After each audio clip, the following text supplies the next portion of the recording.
Let's check here. See if Be Live is being good to us. And hopefully we're on the right page. Right. You just never know. Oh, there we go. Good. We're good. Oh, thank God. Hi, everyone. You've seen me here once already today. So we are doing things a little bit differently this month. You know I'm Jamie. That's Shari. Every month we do a Facebook Live about breastfeeding and pumping, and Evenflo Feeding sponsors this for us, and we love it, and we give a pump away. And normally we do them at night, but today we thought we would do it during the day, just to change it up. And also, I'm not home again until November, so basically, we're just getting it done today, quite frankly. So if you are here, hit a reaction, like it, love it, do whatever you need. And then say hi and let us know you're here. Shari, I will let you introduce yourself because they have already heard me talk once today about diaper bags. Hi, everyone. I am Shari Criso, and so happy to be back with you, Jamie. I'm really happy we're doing during the day because we get to see different moms, and when we do different during the day. Not everybody can stay awake at night, so it's good to switch it up a little. Anyway, for those of you who don't know me, I've been working with Jamie for many, many years, and also with Evenflo Feeding, who is hosting this show and our partner here. I am a certified nurse midwife, a international board certified lactation consultant, and I've been working with moms and babies for over 25 years, and do most of my work all online now with my community and online classes, and working with amazing companies like Evenflo and Jamie. Yes, I'm getting text messages from Alex Kaslowitz right now. He's like, when you do Facebook Live split screen, do you use Be Live? And then he writes me in all caps, holy bleep, you're live right now. I'm sorry. On Be Live. On BeLive.tv. So we do this just to help get information out because we know it's needed, and we have the platform, so why not use it for the greater good? Absolutely. For an hour, and then I pack. But we have a lot of questions, actually. So again, like we said, this is sponsored by Evenflo. This is our 4th year of doing this, isn't it? Yes. Yeah, this is our 4th year. It is our 4th year. Holy crap, that's insane. It's totally crazy. Yeah. So every time we do one of these, we give away their advanced double electric pump. He just said he's embarrassed. I called him out. So we're giving a pump away. So make sure you enter at the link. That is how you enter to win the pump. Also by liking it and leaving comments to let us know you're here. So I was very good today, and I actually went through and screenshot the questions so I don't have to go through and do anything. Okay. All right. So shall we just go for it? I think so. Celine Dion says that in her concert. Shall we go for it? Yes, we should. We shall. Kelly Gorman left a question on your wall. I'm due with number 2 in September. I know every pregnancy is different, as well as every baby. Does the same go for breastfeeding? If I had issues in one area the first time, let down, supply, latch, etc., can I expect the same issues, or could it be completely different?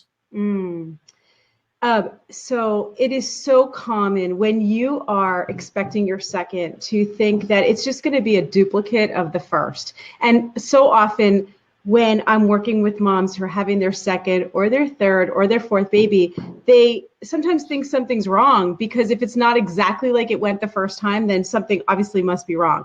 But just like every child is different, every pregnancy is going to be different. Every experience is going to be different moving forward. Does it mean it's always going to be not the same? No, but expect like you're starting all over again.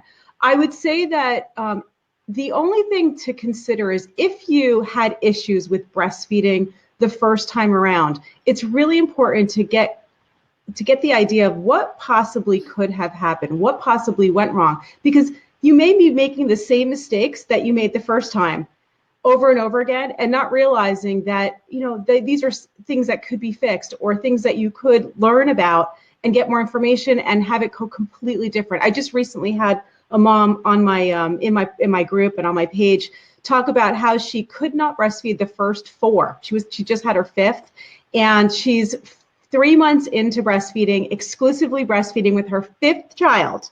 Okay, had all kinds of issues with the first 4.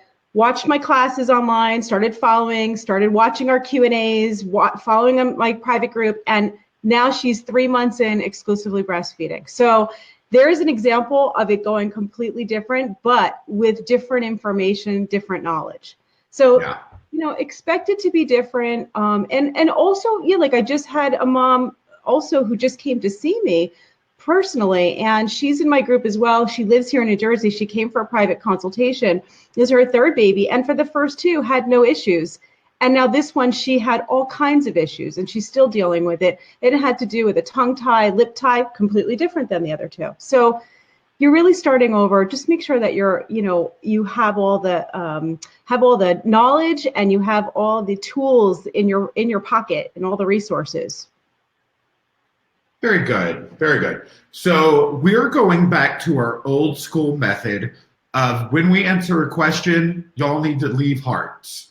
Mm-hmm. So heart, likey, like whatever you feel like you need to do. Mm-hmm. We go for reactions and support after the answer. I just spit all over my computer screen. I'm glad I'm not actually sitting across from you right now. It's like a trail across the right side. That's disgusting. What is wrong with me? Thank you for sharing. We're all family here. Absolutely. So Haley has a question. I had mastitis last month, same, and it messed my milk supply up. My daughter is 15 months and doesn't nurse as much, but when she does, she will nurse and then ask for more milk. She's not ready to stop nursing, and I don't want to either. What can I do to boost it a little more to where I'm not engorged and needing to pump every day? Thanks in advance.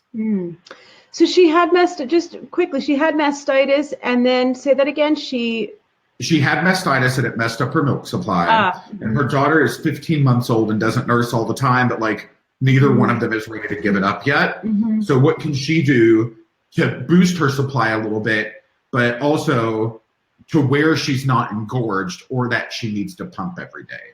Yeah. Well, it depends on why she's trying to increase her supply. So often you hear moms talking about wanting to increase their supply, thinking they need more.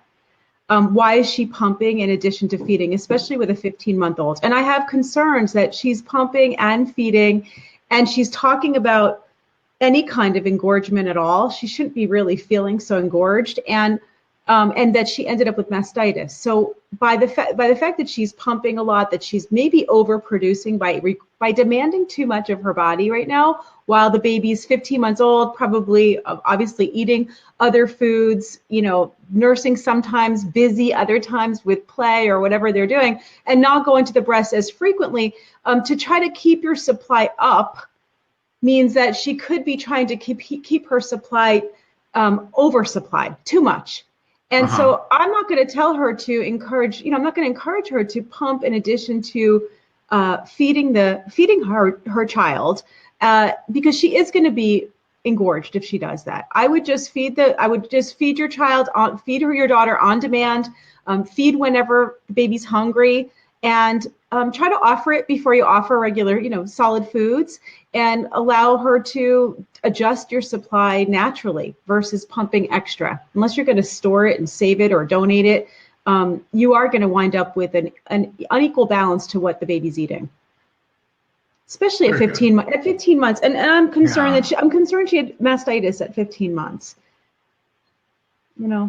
That's what happens when you allow your body to overproduce at times, and then there's too much milk in the breast, and all that pressure from the extra milk pressing on all the breast tissue, and it can clog your ducts, it can cause inflammation, and then that can lead to mastitis and makes you very sick. So I would just avoid pumping at this point. Very good. So Rebecca has a question. Is there any nutritional concern giving my daughter properly stored breast milk that was pumped 2 to 3 months ago? I know they say you produce based on the baby's needs, so I don't know if the milk she is getting at daycare could be deficient. There's nothing wrong with giving your child the milk that you stored 2 to 3 months ago, especially if you did it properly, froze it. It can freeze for 3 to 4 months in a regular freezer. So I don't see anything wrong with milk from 2 or 3 months ago if it's still if it's properly stored. Again, we always get into these questions, Jamie. It seems to be like an underlying tone of so many questions is just this concern about how much milk I have. Is there enough for the baby? Is there enough at daycare? And a lot of that comes from the fact that so many moms have to go back to work so soon, especially here in the United States. You're separated from the baby, you're needing to pump, and it's a hard balance. It's a really hard balance. But on top of that, the concern that there's not enough milk can sometimes have you thinking that you need more and over pumping, like the last mom's question, pumping too much, or this question of using up stored frozen milk because you may not have enough. Make sure that whoever is watching your child is doing your feedings as a breastfed baby should eat, pacing those feedings, not having an unrealistic expectation of how much a baby should be eating at a feeding, which is not as much as most people think. So I just got a text and it threw me right off the stream. Always. It happens. It always happens. And that's really where you need to be making sure that your information is accurate about how much you need to be leaving. But as far as just a simple answer, as far as storage, totally fine.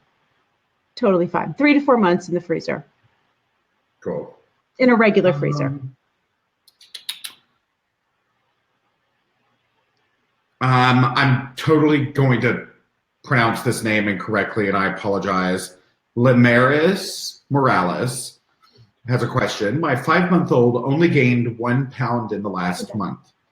He sleeps between 10 to 11 hours a night.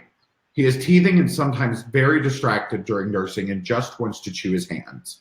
He has 6 wet diapers a day. Should I wake him up at night to nurse? So let's talk a little bit about normal weight gain in a breastfed baby. Just like we talk about normal quantities of milk. So much of what I do as far as teaching breastfeeding is about dispelling myths, giving proper information, giving accurate information, because that's where it causes moms to think there's something wrong. I would say that most moms who have breastfeeding issues don't actually have an issue at all. And I'm not going to discount the ones who actually do, but for the majority and people who I speak to or moms that I see in person, the best thing I could tell you is you don't really have anything. There's nothing really wrong. That's the good news. Okay.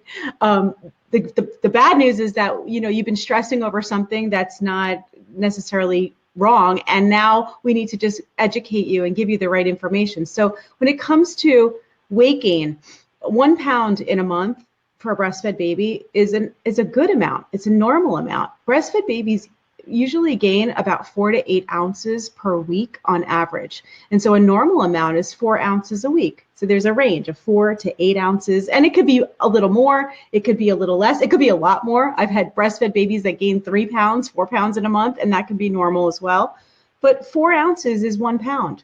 4 ounces a week is 1 pound. And so, when I hear something like only gained 1 pound, I know that that's coming from probably a pediatrician visit where it was like, well, the baby's growing too slowly.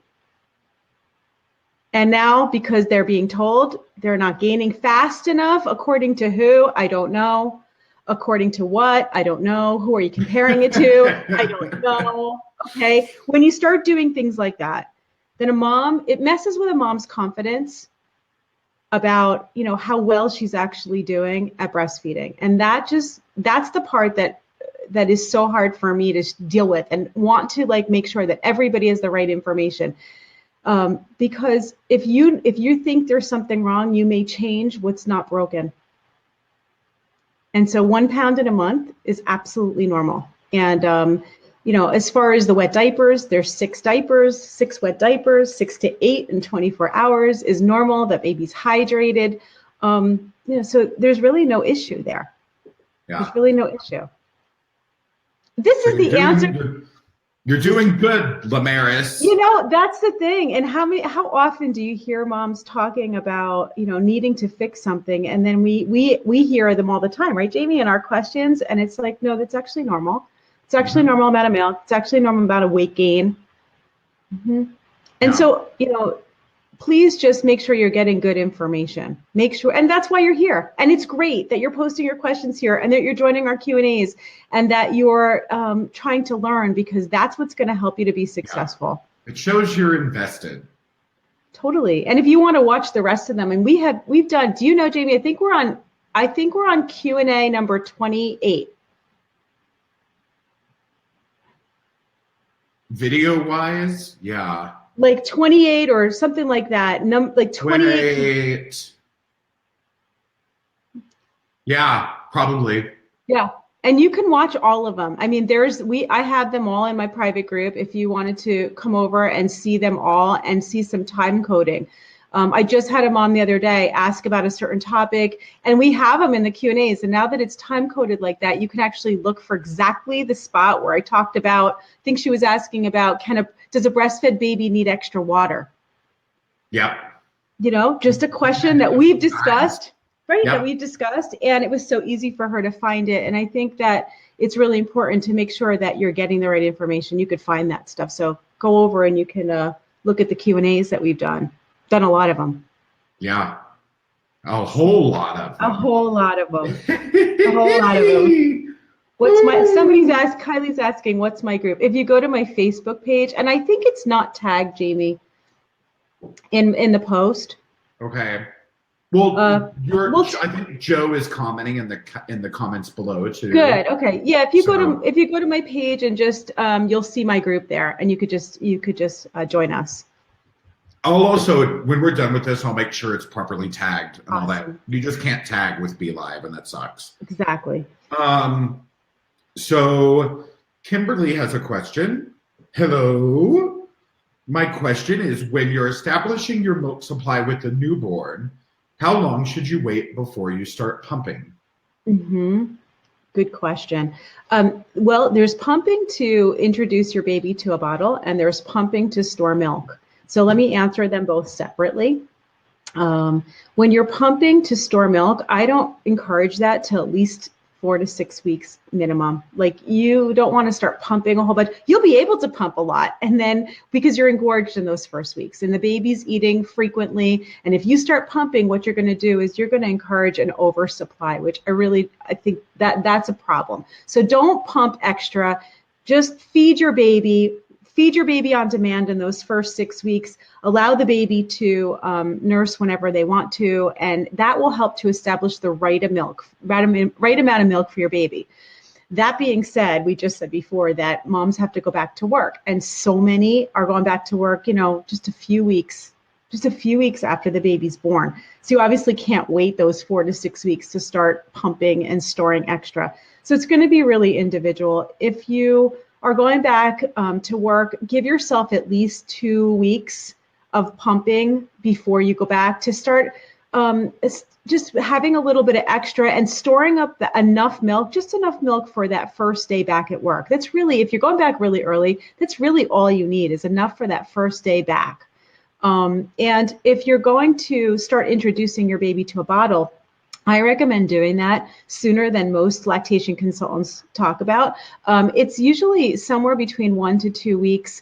Once the baby has fully established their latch, you're having no breastfeeding issues. If you're having any issues at all with latch or sore nipples or anything, then you do not start introducing the bottle. But if you are doing well, I recommend pumping just a half an ounce once a day. Just a little amount. A half an ounce is literally, I'm talking just half an ounce, so that you can start introducing the baby to the bottle once a day usually in the evening, and then finishing the baby at the breast for that feeding. So we're not supplementing or introducing a full bottle of milk. It's just if you wait much longer than 1 to 2 weeks, very often breastfed babies will reject the bottle.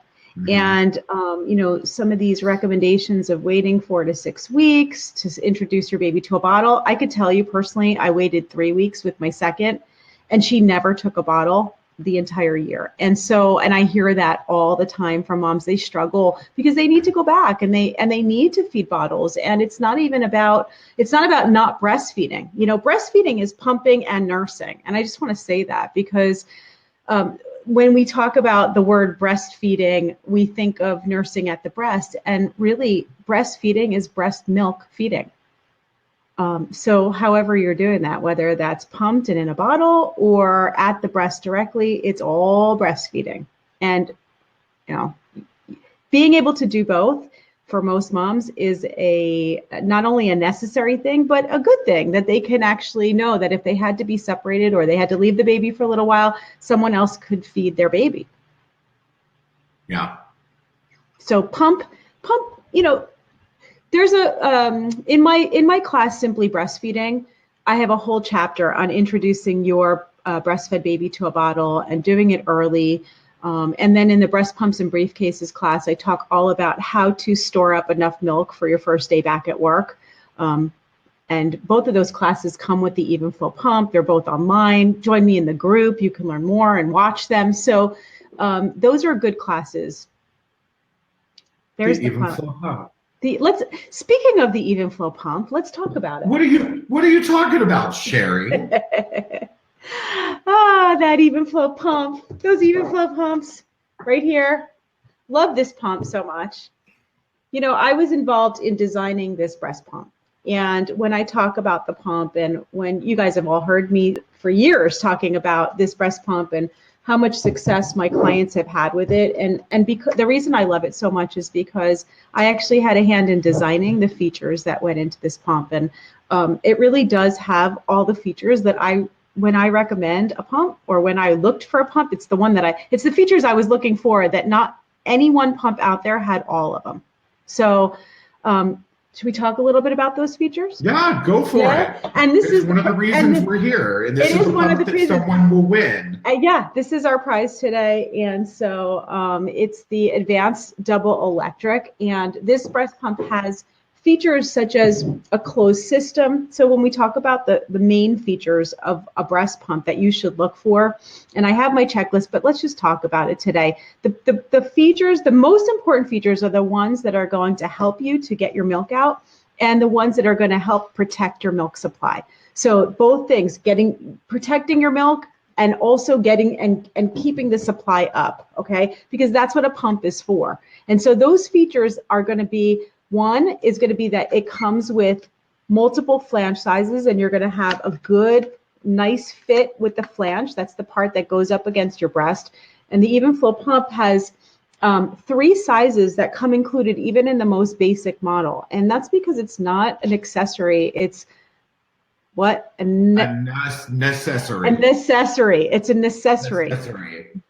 It's necessary, okay, to have those different sizes, because you're going to change size from, month to month or week to week. Not everybody comes in the same size, and not everybody's nipple is going to fit in the same hole.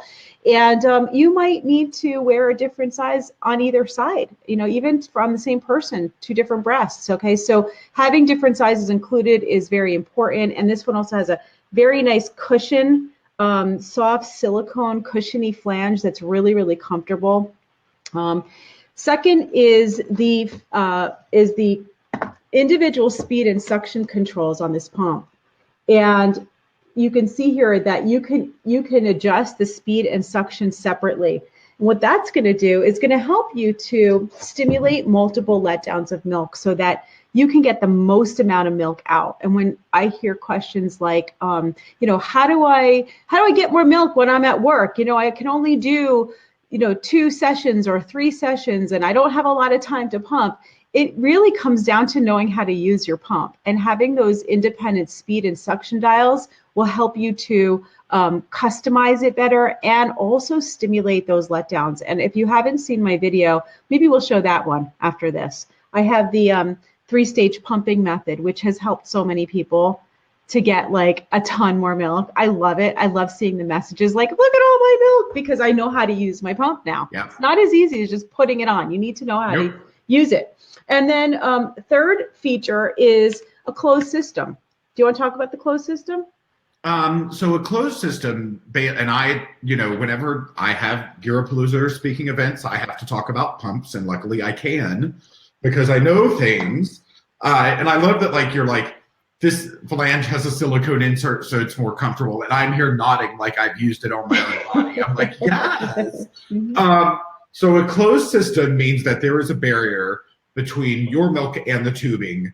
And that means no milk, no bacteria, nothing's going to back up into the tubes, thus getting into the motor, getting moldy, transferring bacteria, and it just keeps it clean. And there are different ways to kind of, different companies kind of use closed system in different ways.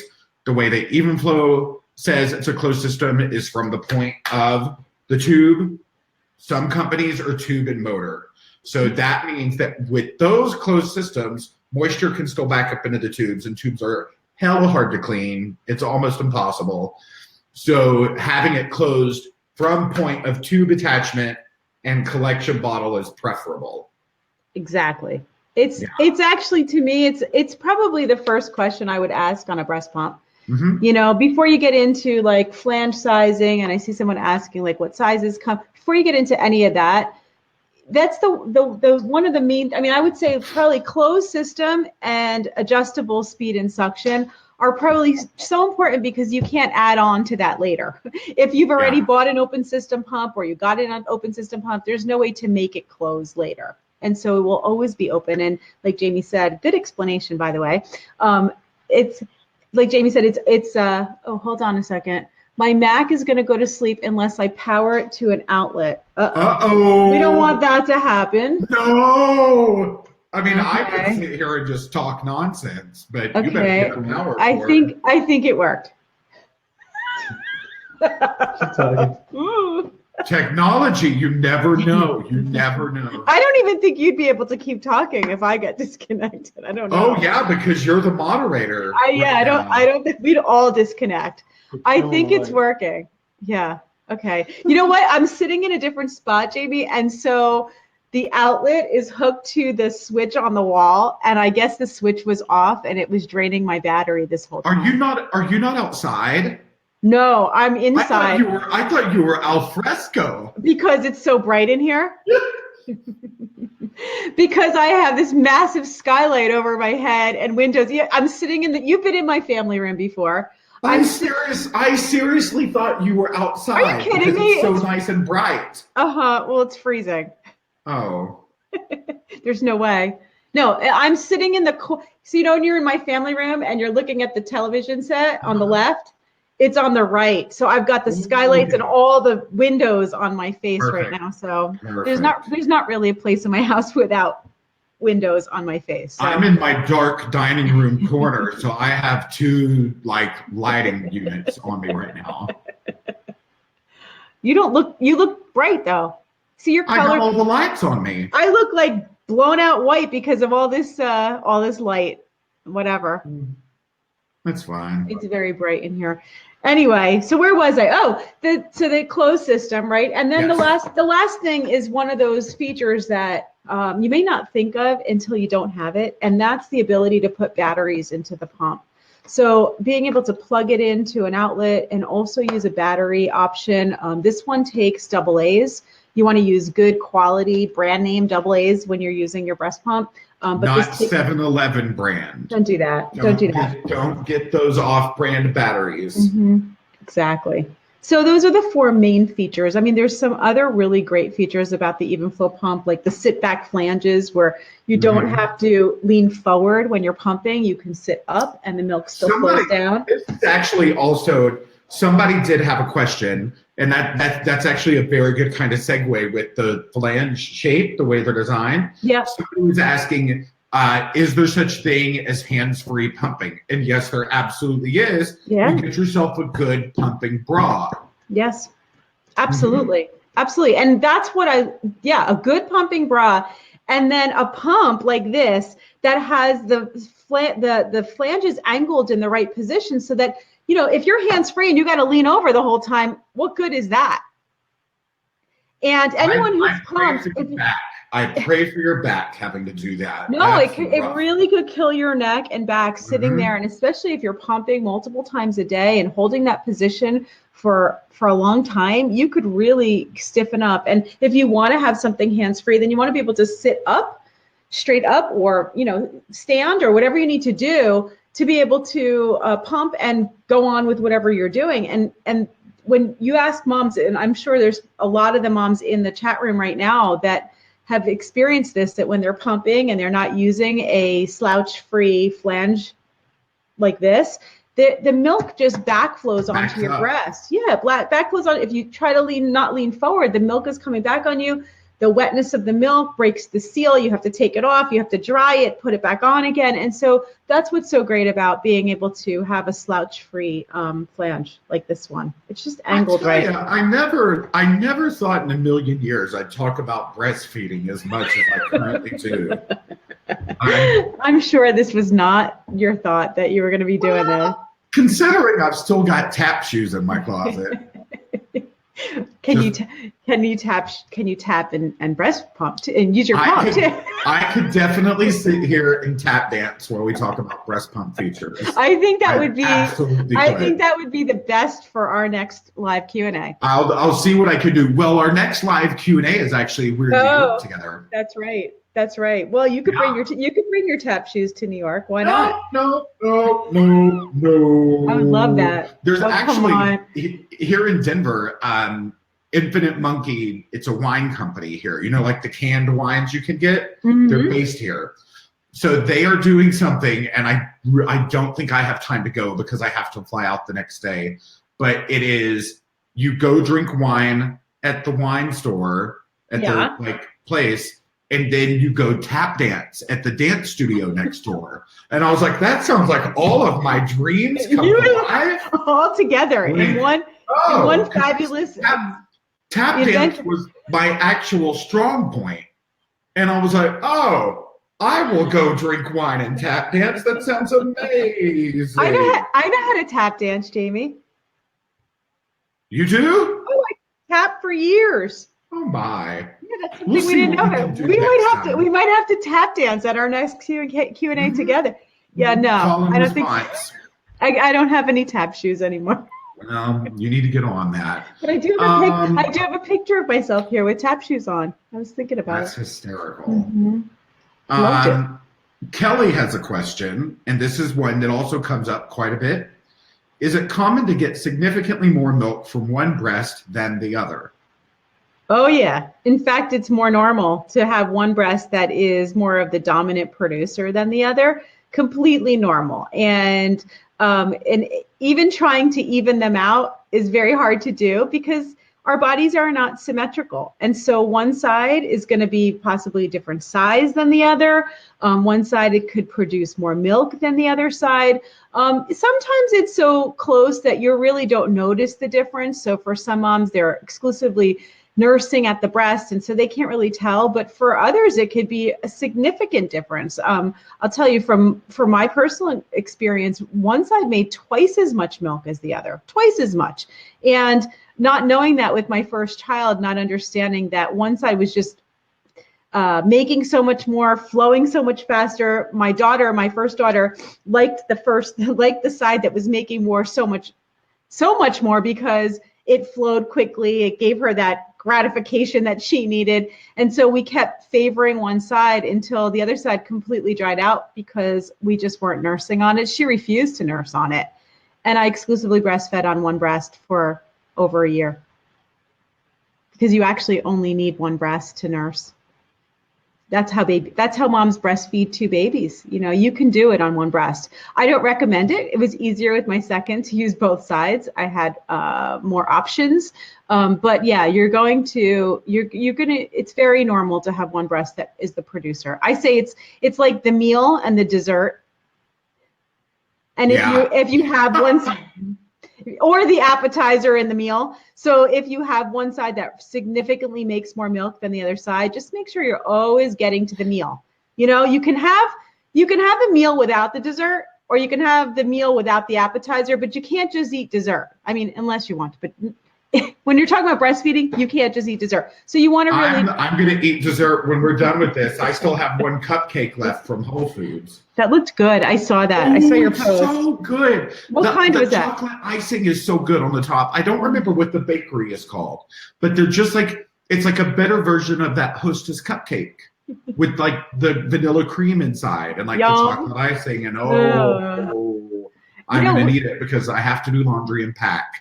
We found something amazing, Jamie. Remember when you used to come over and we used to do the live streams and we used to eat the pig out on the coconut ice cream bars. Okay, so now they make cashew milk bars, and they're delicious. They're delicious. They're even better than the coconut. We're like I'm going to tell you the story. I got some last night. So delicious. Coconut. Cashew milk. I know my friend Adam here in Denver is one of the guys who designs their logo.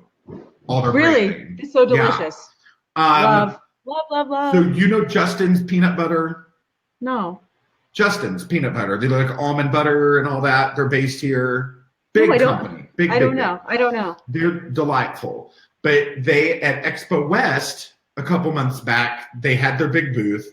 And I love their peanut butter cups because they taste good, because it's real. It's like, I love a Reese's, but it's wax. It's nothing good about it. Right. Even though it tastes amazing. So Justin's is really good. And they have like the almond cups. They have the peanut butter. They have come out with a cashew butter chocolate cup thing. I love it. Cashew. So good, right? It's delicious. Yum. Yes, it is. Yum. I get very excited about things like that. There's nothing better than cashew butter. There's really not much. There's not much better than chocolate with any kind of nut butter. That's true.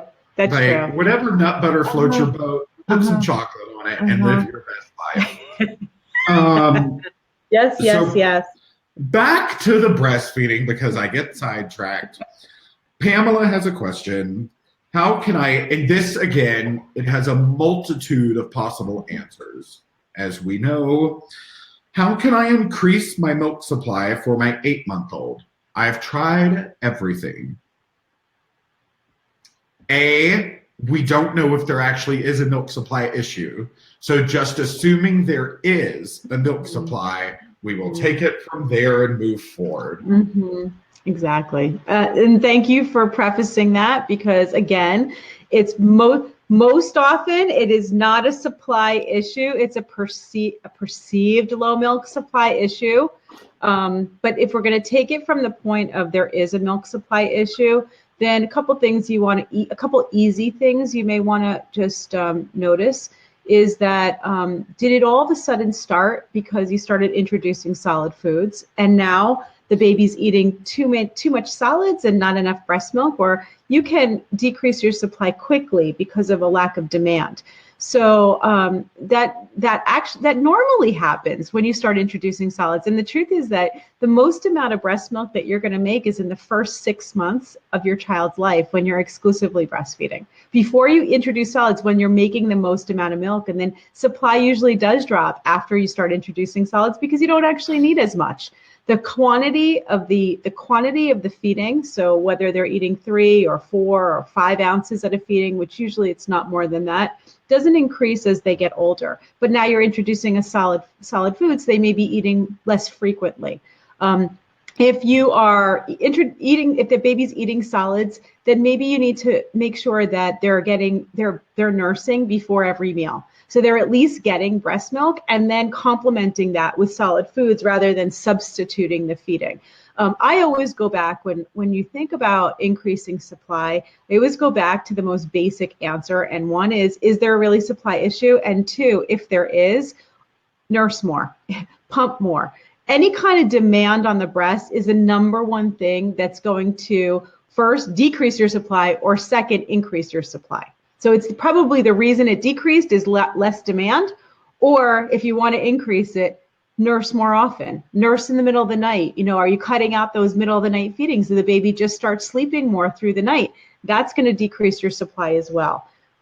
It's a hard question to answer because I don't usually see like a primary milk supply issue just happening at 8 months. And what I mean by that is some medical issue, some medical condition that just pops up at 8 months, and now for no reason at all, you had enough milk and now you don't.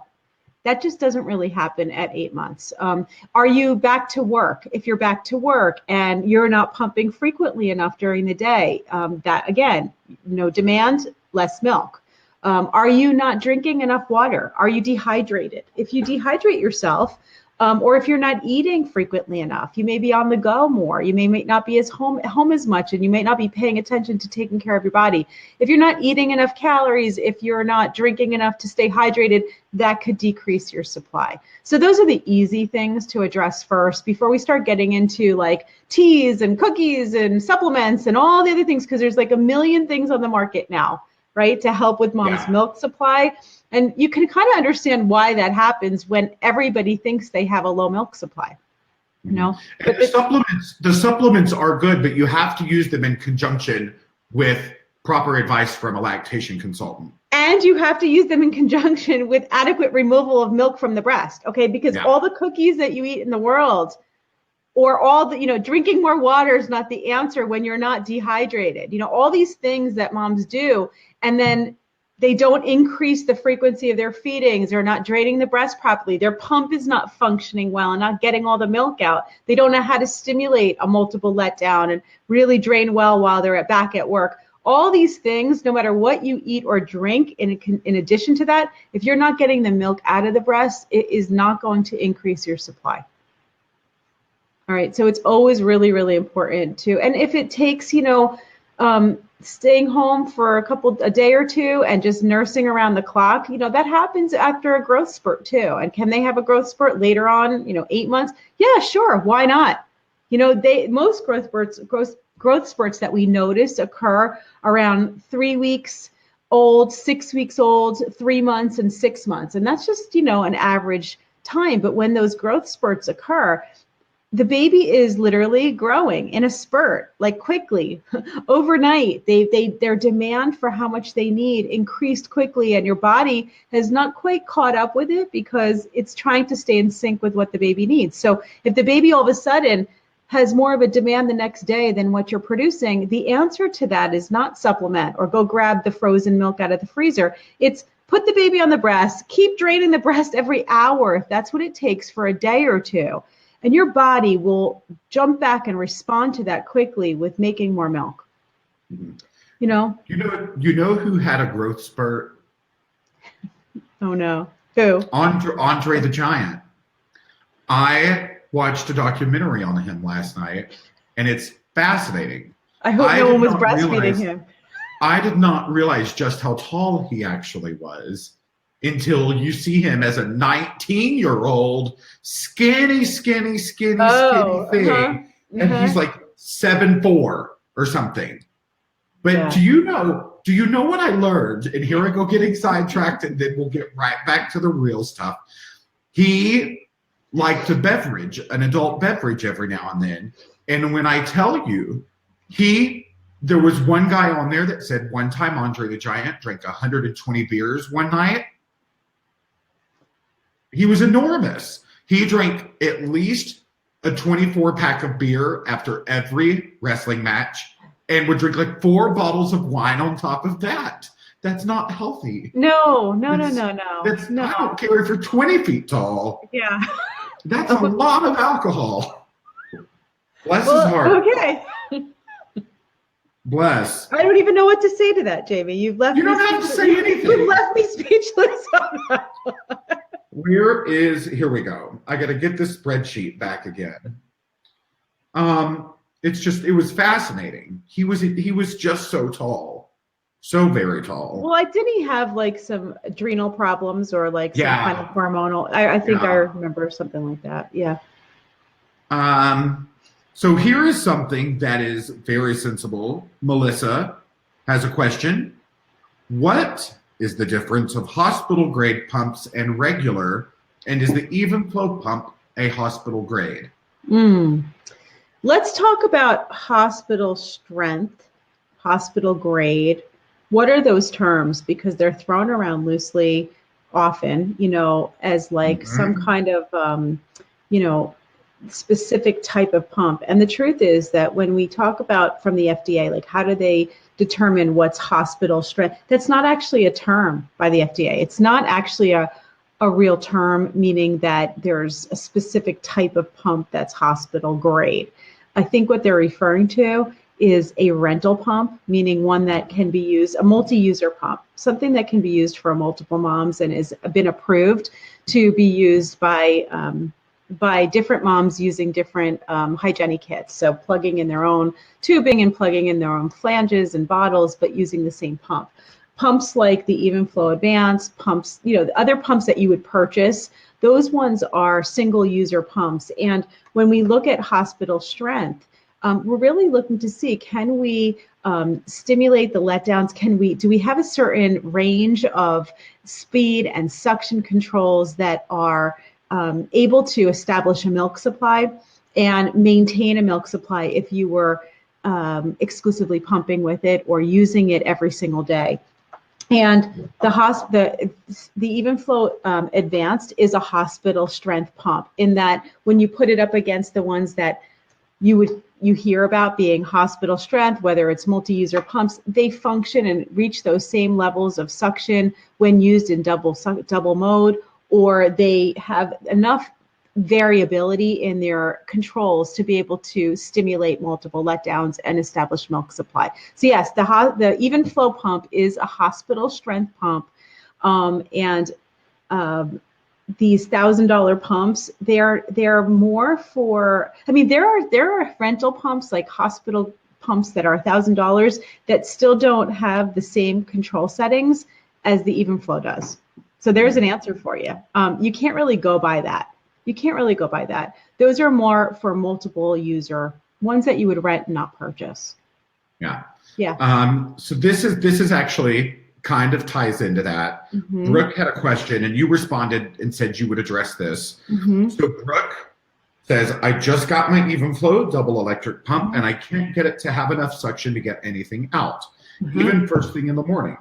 I've tried the 3 different breast shields with no luck. Is there anything else I need to check first before getting it replaced? Yeah, absolutely. Your obvious response to her was like, the pump has high suction levels that should not be happening. Make sure it's assembled properly, blah, blah, blah. Also call customer service because they're very good at that. But we'll really flesh that out here. Yeah, let's talk about that, because you can have, I hear that sometimes from different pumps, not just the Evenflo, but I'm not getting any suction. If you're not feeling, and I don't know what she means by not getting enough suction, because sometimes what a mom relates to is not getting enough suction is she can't get the milk out, even though the suction is high and you're feeling pain. Sometimes turning the suction all the way up to the highest setting, especially on a pump as powerful as this one, you're going to feel pain. So you don't want to have it all the way up, and that pain can actually inhibit your letdown. That means that you feel pain and now the milk won't come out. And you think, well, I must need to turn it up higher in order to get this milk out. That's not true at all. And you can actually do damage to your nipple if the pump went up too high. So having enough, if the pump's just really not working, obviously you call customer service, and they will absolutely take care of you. Evenflo has like one of the best customers. Oh, my screen just went dead. Oh, there we go. Okay. It went black for a minute. No, it's back. Okay. So if you're really having an issue, please call customer service. But the things that I would check first is, one, make sure that you have, oh, isn't that funny? I went to grab it. This is my sample pump, and it doesn't have exactly what I was going to tell you. I have mine. No, I have one, but I happened to pick the one that didn't have the membrane and the. Oh. So if your pump looks like this, that's the reason you feel no suction. You may have forgotten to put your little valve and membrane onto the pump. The pump has a little valve, and this one had it. Isn't that funny? This one had it. Okay, it's a valve, and then this little membrane here. Okay, this tiny little thin membrane is the thing that this is what creates the suction and make sure that you have enough suction going to the breast. If that little piece right there is either missing, like I had on this one, or it's warped from washing it too many times or shoving a scrub brush down there, which you want to be very, very careful with your membranes so that they lay flat and they maintain your suction. If it's warped, if it's not laying flat, and they do wear out over time with a lot of use, it needs to be replaced. These are replaceable. These are parts that actually need replacement after, maybe 2 months, sometimes sooner if you, sometimes longer if you're not using your pump as often, sometimes sooner if you're using it every single day and exclusively pumping. But that right there would be the very first thing I would check, is to make sure that your valve and your membrane is in good working condition and it's actually on your flange and not missing. And then, I want to make sure that you know how to use your pump, because turning the suction all the way up, like I said, can cause pain. It does not stimulate that letdown. Do we have time to show the 3-stage pumping video? Yeah, we've got like 10 minutes. Let's do that, because I think that she could really benefit from watching how to use the pump properly. You're actually starting with the suction actually pretty low and your speed up. And even when you turn your suction up to go into that letdown, into that expression mode, you're only doing it high enough to get them to feel it, but not feel pain. And that's where a lot of moms go wrong with their pump. They think just turn up all suction and speed all the way up. Like, I want to get the most out. Let me just turn all the settings up. And that right there could make it so that you don't get your milk out. So let's try playing that video real quick. I don't think we've played it in a while. And hopefully I can. Cross your fingers, technology. Yeah, cross your fingers. Okay, I'm going to change modes here, and then I'm going to play.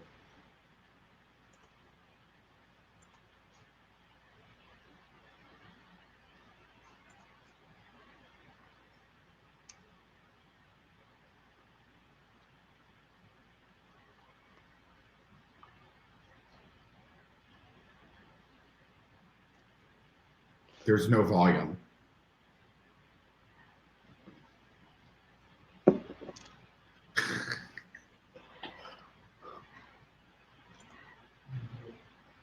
Okay, never mind. There's no volume. You know what a why? time to be alive. You know why? I know why. Because your headphones are in. Because I got headphones in. I never wear headphones. So normally you have to hear it through the screen. Okay, if you want to watch the 3-stage pumping method, go over, join my group, come over to my page. You can watch that. You can watch the breast pump checklist and any other 700 videos that are listed there for you to learn from and enjoy. Absolutely. So I'm going to ask Joe. He's in the chat room. If you guys see me posting here, I'm not posting. It's Joe posting here and giving you some links. And then I've got some of my ladies here who are helping me with my group. And I've got Kate and Stephanie. They're here in the chat. You guys post to them so they can get this video, because I have headsets on. So yeah. Sorry. This is actually interesting because right before we tried to do the video, you were talking and mentioning about how the membranes do need to be replaced. And I think a lot of people don't understand that. And I actually had a woman, and this happens every now and then at my events, people will ask like, oh, I have a pump from my last baby. Can I use it with this? I'm pregnant now. But there was a lady at my last event in San Francisco, and she was like, so I have an old pump with my first. I'm pregnant now. Is it okay to use that pump? And I was like, how old is your pump? And the pump was 8 years old. Yeah. And I was like, throw that in the trash right now. Yeah. Do not use it. Hygienically, it's not good. But I think a lot of people don't understand when it really comes down to like your pump warranties and whatnot, they only have X amount of pumping hours. And like the motors, like if you are an exclusive pumper, that pump will not last as long as like, oh, the occasional pumping mom. Mm-hmm. Absolutely. Absolutely. And how would you really know? Like, you may not think that anything's wrong. You may think that's just normal of what you're pumping, but really you're not draining the breast until it's too late. And all of a sudden, using a pump that's old, that's not functioning properly, is not actually expressing the milk the way you need to. It's not getting all of it out, or getting as much out as you need to. And then your supply starts to dwindle slowly, and you're not blaming the pump, you're blaming yourself. And so, just like Jamie said, pumps have a shelf life. I personally would not, use them years and years later. Can you use it again for your next baby? If the pump's doing well, you could try, but make sure you get new parts, make sure you get new membranes, get new flanges, get all those things new. It's all plastic too, and plastic wears down after a while. I personally would replace everything if I was using it again. Yeah. Mm-hmm. Yeah. And also don't buy used pumps. Thank you. It's a lot of people. There's two things you don't want to do used, and it's really your pumps and your car seats. That's right. And car seats, if they have not expired and the crash history, that's different. Those are okay. Yep. But with pumps, it's hygiene. Totally. And, we see less of this now because moms get pumps through their insurance. And so I don't hear it as much as I used to when I had my store, and moms used to come walking into the store and they're like, oh, I got this pump for $10 on eBay. And it's like, oh God, you don't do that. But now we don't see that as much. But if you're thinking about getting a used pump, or even sharing it from a neighbor or a sister or a friend, again, those are pumps that have been in use. They're personal use items. Get yourself a fresh new pump.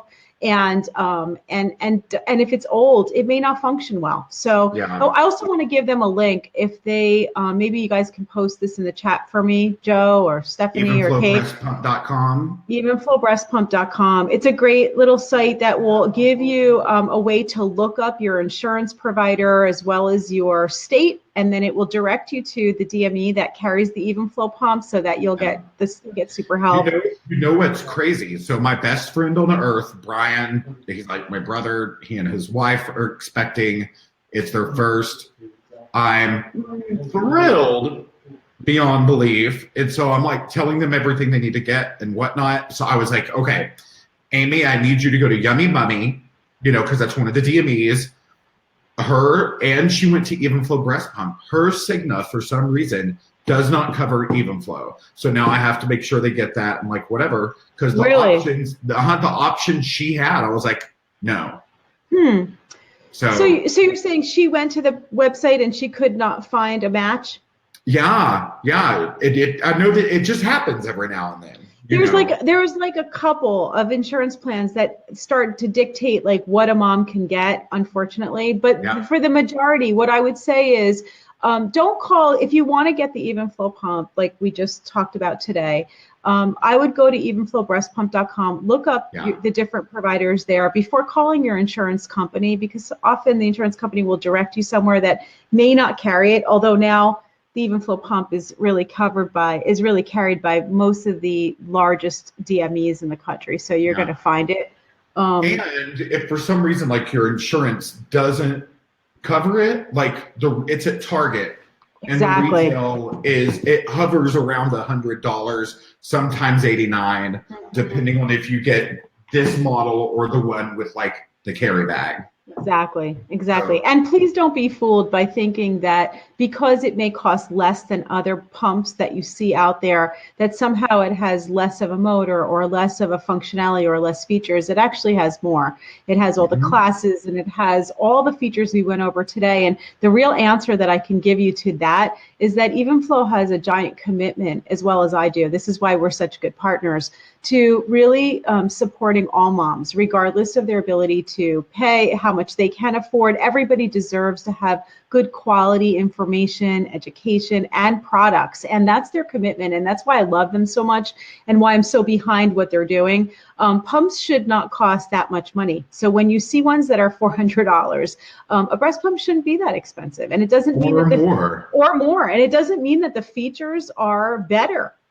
It really doesn't. I mean, when we put it head to head with the different features, the fact that you have multiple flanges, the fact that the motor is a hospital strength motor in independent testing has proven that to show that it's just as strong. That's not what you need. What you need is something that has all those features so that it works.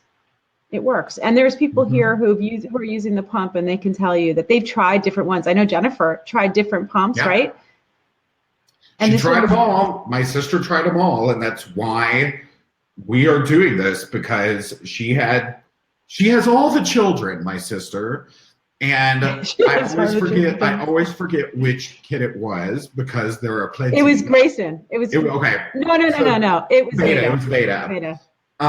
So she was pumping, and after several pumps hurt her tremendously, she tried the Evenflo pump, and she texted me, and she was like, "This is the most comfortable pump I've used ever, and I actually got more milk out. We need to find a way to work with Evenflo and get this out there." And I was like, "That's interesting," because again, this is me just being crazy to me, and now I know so much more about Evenflo, specifically in their gear side as well. They have some really good stuff coming, by the way. It's like, I was like, oh, Evenflo, that's like, it's just me being crazy. It's like, that price point is so low, it can't be that good. So then getting Jennifer's feedback on it, and then I was like, oh, Shari's involved. I was like, game on. That changed a whole lot of things. Well, and that's where people think that they use the Evenflo. I've watched moms. I've sat with moms trying it for the first time, and they put it on, and we start a conversation while they're pumping, and they think nothing's happening, and they look down into the bottles, and there's all this milk that they couldn't get out before with their other pump. It was just so comfortable that it's not supposed to hurt. And so this idea that you need to turn, like we were saying before, turning the suction all the way up, trying to feel pain and thinking, oh, well, now I really feel it. Now it's working. That's not how it's supposed to work. And so bad flanges. Flanges are poor flange. If they don't fit your pump, it's not efficient and it will hurt. Jennifer, it's like I sent you that video. She screamed and screamed and screamed and screamed and screamed with this other pump. And in San Francisco, San Francisco is a big tech community, obviously. And there are a couple breast pumps out there that are like super tech heavy and connected to apps and whatever. And they only have one flange size. And people were asking, and I was like, that's not how it works. It's not one size fits all. And that's why when we were saying before about having different flange sizes that come with the pump, it's so important, because having the right size, if it doesn't fit right, you are going to feel pain like she had, and you won't get the milk out. So two most important things is like being pain-free and getting your milk out. If you don't know, and it's not something you can measure. It's not like take out the tape measure and measure your nipple, you know what to go to the store and buy the next size. It's not like that. It's not like a bra even, where you can measure yourself and get a good estimate. Really need to try it. And depending on the pump itself, depending on the flanges, each flange is different. So for example, a flange like this that's nice and soft and cushiony, but also has the silicone around it, will hold the breast differently than just a plastic, hard plastic flange that more of the tissue gets sucked in. So it doesn't always even convert. You may need one size with a certain pump and then another size with the others. Somebody asked what sizes, the three sizes that are included. And I know Lauren's here too, just Lauren from Evenflo, correct me, 24, 28 and a half, I believe. It's around 24, 28 and a half, and then 30. I believe those are the numbers. 24 and a half, 28, and then 30. Please, I can't remember exactly, but it's 24, 28, and 30, around those numbers. And then they do sell. You're exactly right. What are they? 30.5, 24.5, 28. 24.5, 28, and 30.5. Yes. Yeah. And then they do sell additional sizes. Those three are like the most common. I would say 80% of moms will fit into one of those three sizes. And then you'll occasionally have someone who needs larger than the 30.5, and they do sell larger as well. So you can get those. Yes. Thank you. They're all posting it. Sarah, Lauren, Evenflo. Sorry, I haven't looked at it in a long time, but I couldn't remember where the 0.5s went. I lost Jamie. No, you did not. Okay. So I guess I'm saying goodbye for everyone today. What? Thank you so much. I'm hosting it on Jamie's wall. So it shut him off. And I know I'm he'll right be here. very happy to see this, but I just want to say thank you to I want to say thank you to Evenflo. Thank you to Jamie for having me. He's still there? I'm right here. How come I can't see him? He's still there and he's talking. He's talking? Yeah. Oh, okay. I can't see you at all. Technology. He's still on? All right. Then I'm going to shut up and let Jamie talk and say goodbye for everybody. I guess Shari can't see me. What a time to be alive. Thank you all for hanging out. Make sure you click the link. Enter to win a pup. We will see you next month when we're He's going to tell me when to shut down. In New York. I don't know. I don't know what's going on right now. I'm texting Joe. Can you hear me, Shari? Can you hear me? Shari Criso, can you hear me? This is a mess. Okay, bye, All y'all. right. I hope he's not in the middle of a sentence, but I'm going to shut down now. Bye.